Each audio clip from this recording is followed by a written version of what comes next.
నిన్న తెలంగాణ ప్రభుత్వం ఏర్పాటు చేసిన జరిపిన మున్సిపల్ ఎలక్షన్ ఫలితాలను మీరు గమనించి ఉంటారు.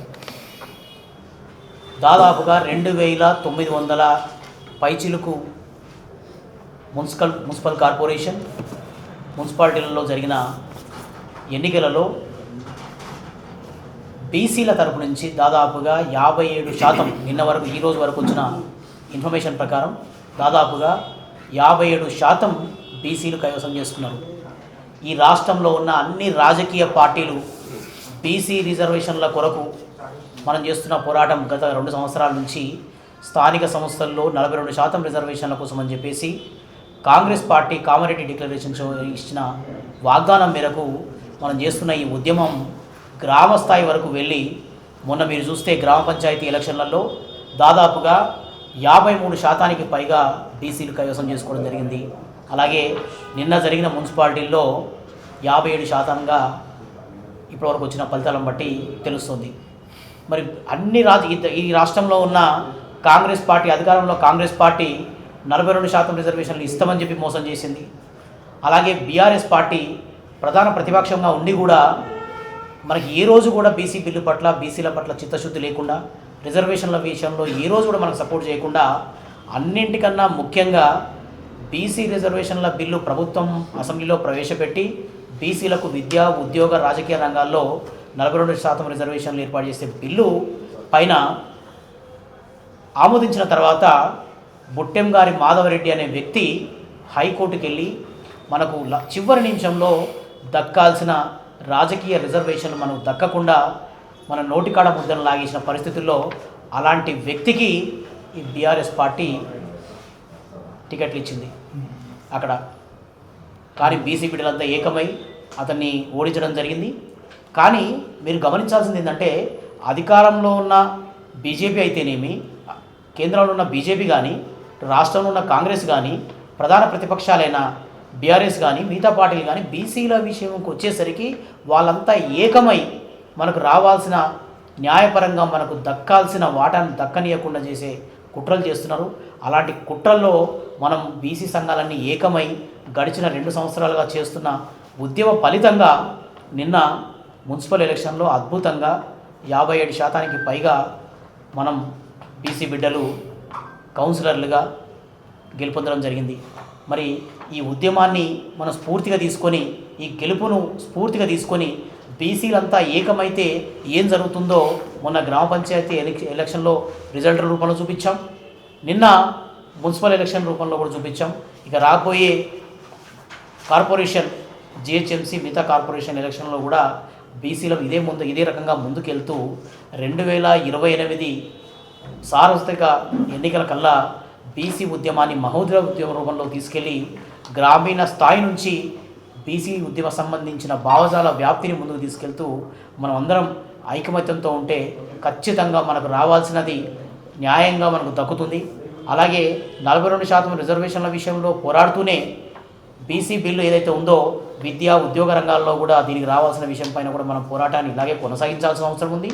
అలాగే కేంద్ర ప్రభుత్వం త్వరలోనే జరగబోతున్న జనగణనలో కులగణన విషయంలో కూడా అన్ని బీసీ సంఘాలన్నీ కూడా ఈ విషయం పైన బీసీ బిడ్డలకు అందరికీ జాగృతం చేసి చైతన్యం చేయించాల్సిన అవసరం ఉంది.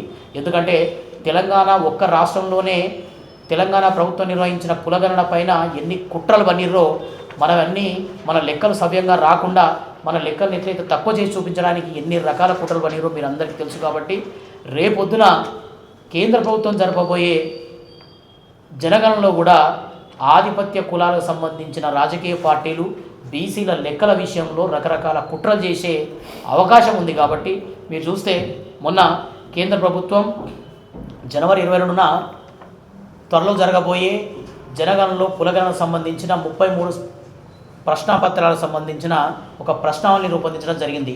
దాని నుంచి హౌసింగ్ డీటెయిల్స్ అన్నీ తీసుకుంటారంటే రాష్ట్రాల్లో ఉన్న బీసీలకు సంబంధించి ఎస్సీ ఎస్టీలకు సంబంధించిన వాళ్ళ ఇంటి వ్యవహారాలు, సామాజిక వ్యవహారాలు, ఆహారపు అలవాట్లు వీటికి సంబంధించినవన్నీ కూడా కలెక్ట్ చేసుకోవడానికి 33 ప్రశ్నలతో కూడిన ఒక ప్రశ్నావళిని రూపొందించడం జరిగింది.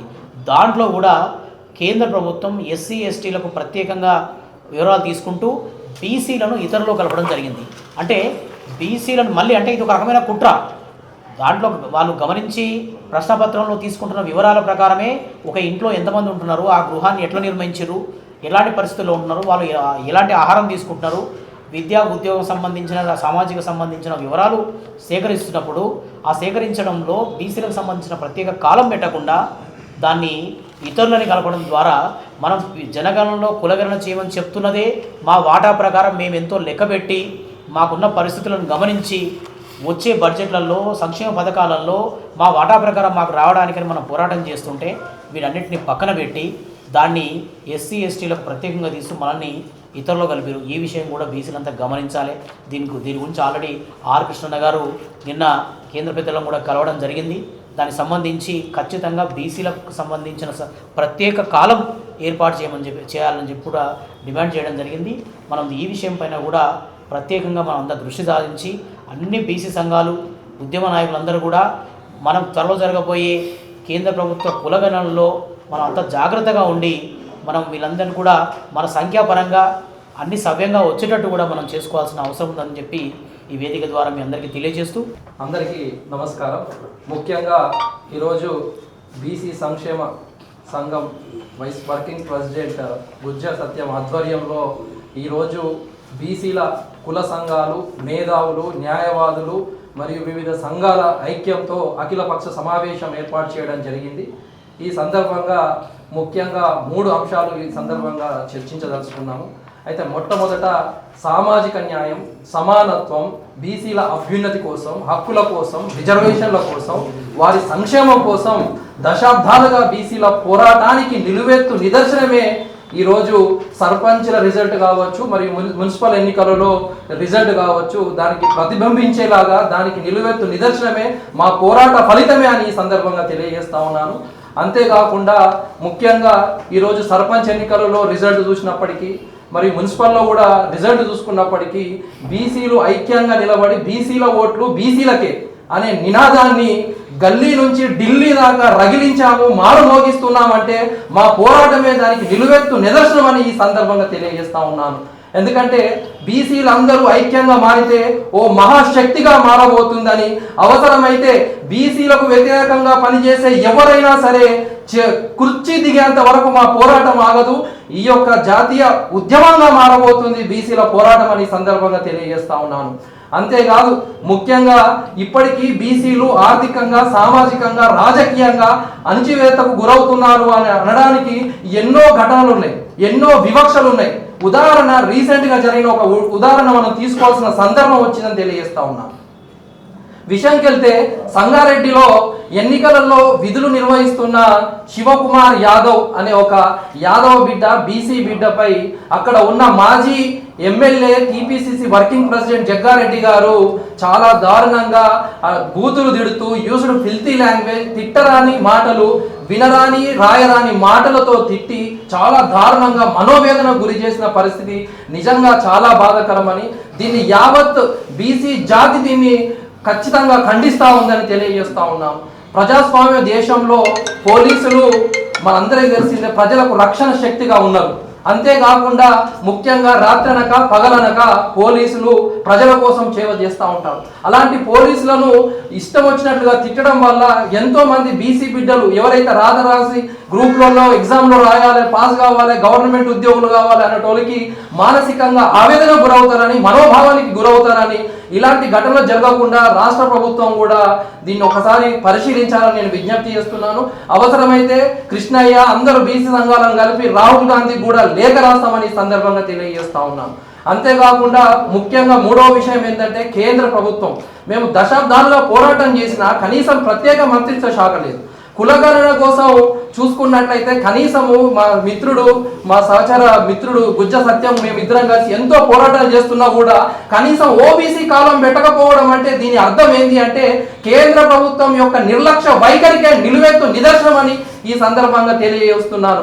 రానున్న రోజులలో బీసీలందరూ కలిసి ఒక ఉద్యమ కార్యాచరణ ఏర్పాటు చేసి ఒక జాతీయ ఉద్యమాన్ని ఏర్పాటు చేసి మా హక్కుల కోసం, రిజర్వేషన్ల కోసం బలంగా పోరాడి గల్లీ నుంచి ఢిల్లీ దాకా అగ్ని జ్వాలలు రగిలిస్తామని సందర్భంగా తెలియజేస్తా ఉన్నాను. Thank you. జై బీసీ, జై పూలే.